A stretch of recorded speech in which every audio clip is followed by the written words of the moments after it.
Cette vidéo qui fait suite à la vidéo théorique de l'œil, on va construire le petit plan qui est ici assez rapidement, c'est assez facile, vous allez voir. En fait, le plus compliqué de l'exercice, c'est de le positionner au bon endroit et de respecter un peu les proportions, un maximum, pardon, les proportions dont je vais vous parler ici. Donc, je rappelle que la distance du menton au milieu du visage, mes raccourcis voilà, ne marchaient pas. La distance donc, du menton au milieu du visage, ici j'ai 11,5, 12 cm, plus ou moins. Ok. Pourquoi? Parce que la hauteur globale était plus grande de par le fait qu'il y a un casque sur la tête. Donc ça biaise un peu cette mesure-là. Donc ici, j'ai 11 cm et demi. Ça veut dire que du sourcil gauche au sourcil droit, je vais avoir 11,5 aussi. Ok, donc ces deux distances-là, je le rappelle, vraiment sont importantes. La sphère ici, pour l'œil, je vais la placer au milieu, hein, de ma hauteur, peut-être un peu plus bas, vu qu'il y a le casque qui déborde là au-dessus. On constatera que ça peut sembler fort large pour le moment. Par rapport à ça, je vous rappelle que vous êtes dans une projection orthographique 2D de type front, ici j'ai appuyé sur la touche 1 du clavier. Par la suite, on va voir le visage en perspective, et donc les ressentis de distance vont changer. C'est là qu'on affinera en fait éventuellement la largeur globale, la position de certains éléments. Ça se fera à ce niveau-là. Mais donc ici, j'appuie sur 1. Donc ici, vous voyez, j'ai 23. Donc divisé par 2, ça me ferait 11,5. Je pourrais peut-être me descendre un petit peu plus. Je vais vérifier l'objet. Alors, ce qu'il faut noter aussi, c'est qu'avec la subdivision de surface sur vos objets, ça modifie, vous voyez, la position des points par rapport à leur position d'origine. Donc, par rapport aux mesures que l'on fait. Maintenant, le menton, est-ce que est-ce que je l'avais calculé à partir d'ici ou bien à partir du visuel que j'ai là, qui est un petit peu plus haut. Il y aura pas de différence majeure, mais voilà, il y a un petit décalage qui est là qui pourrait générer des petits décalages de hauteur à gauche, à droite, et faire qu'au final, en fait, qu'est-ce qui va se passer? Votre tête ressemblera à une tête, je vous rassure, mais pas tout à fait exactement à la tête sur laquelle on s'est basé comme modèle. Et donc, c'est cette précision ici qu'on va faire à la grosse touche quand même au début, hein, je vous rassure par rapport à ça, mais c'est l'affinage de cette précision-là qui fera que votre modèle sera plus ou moins ressemblant au modèle de départ. Ok. Et donc, si vous voulez partir sur 12, vous laissez 12 ici.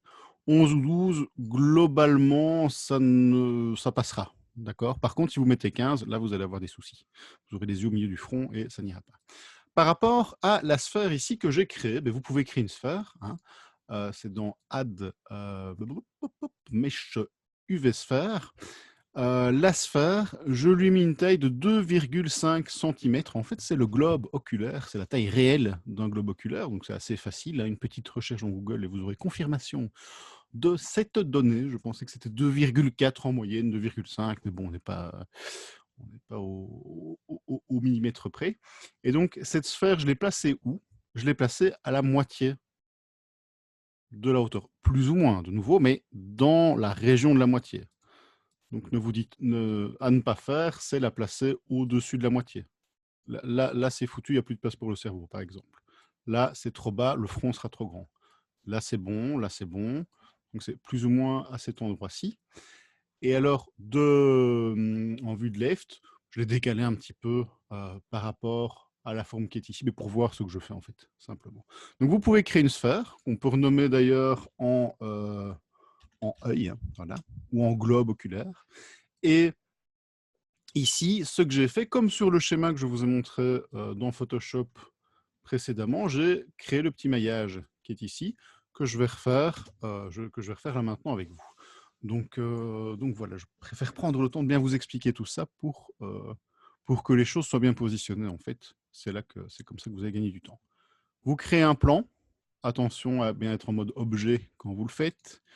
Pouvez le renommer en masque, parce qu'en fait on va faire un masque au final.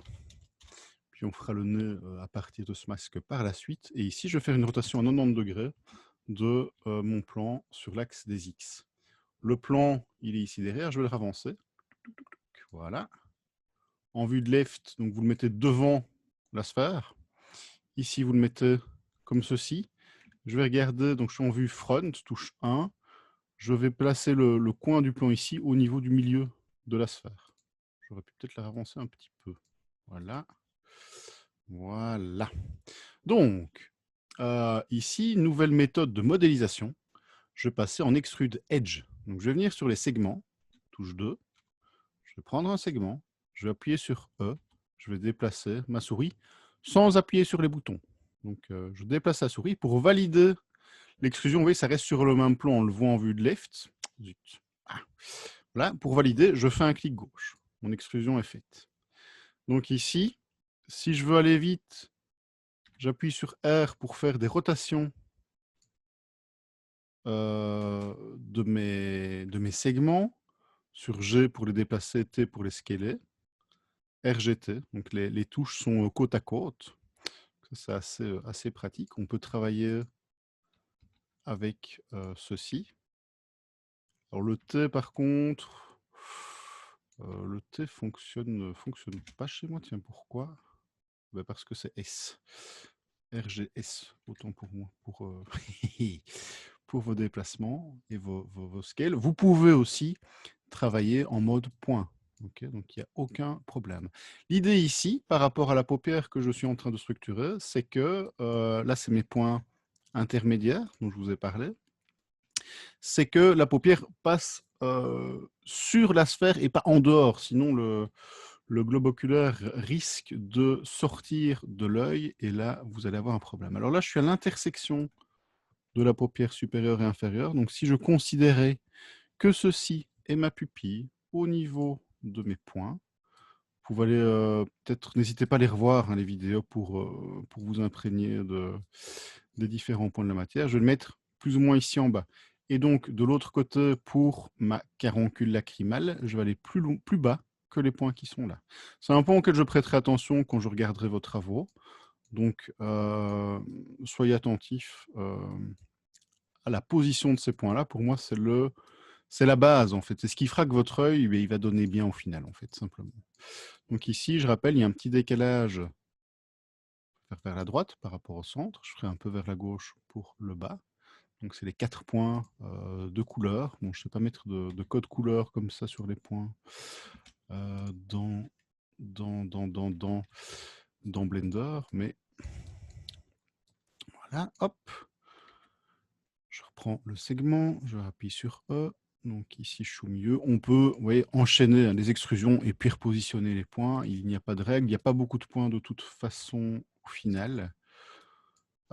Soyez attentifs à la position des segments intermédiaires qui vont tourner comme les aiguilles d'une horloge. Vous voyez ici, je vais plutôt le mettre dans ce sens-là.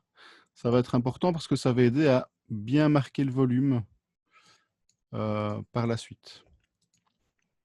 Okay. Donc là, on va voir la paupière. Et ici, on va reconnecter les points. Alors, je ne sais pas pourquoi. Avant, pour connecter les points, on allait dans Points. Et il y avait un outil qui s'appelle le Weld qui permettait de fusionner les points. Et ils se sont dit, tiens, plaçons l'outil de fusion de points ailleurs. Et ils l'ont mis dans Mesh. C'est la touche M, Merge. Je trouve ça, c'est particulier. Donc, en général, c'est mis avec les points. Là, ils l'ont mis dans Mesh. Sinon, un raccourci à retenir pour aujourd'hui que vous pouvez noter, c'est la touche M. M, c'est ce qui va vous permettre de merger, c'est-à-dire de fusionner des points, soit au centre de la sélection, soit là où est le curseur, soit en fonction ici de la distance. Okay, donc attention, ça a baissé le point. Donc ça, c'est une façon de merger les points. Je vais cliquer sur le merge. Et non, je n'ai pas d'autres options ici. Donc voilà, vous faites un merge. Vous voyez, soit au centre.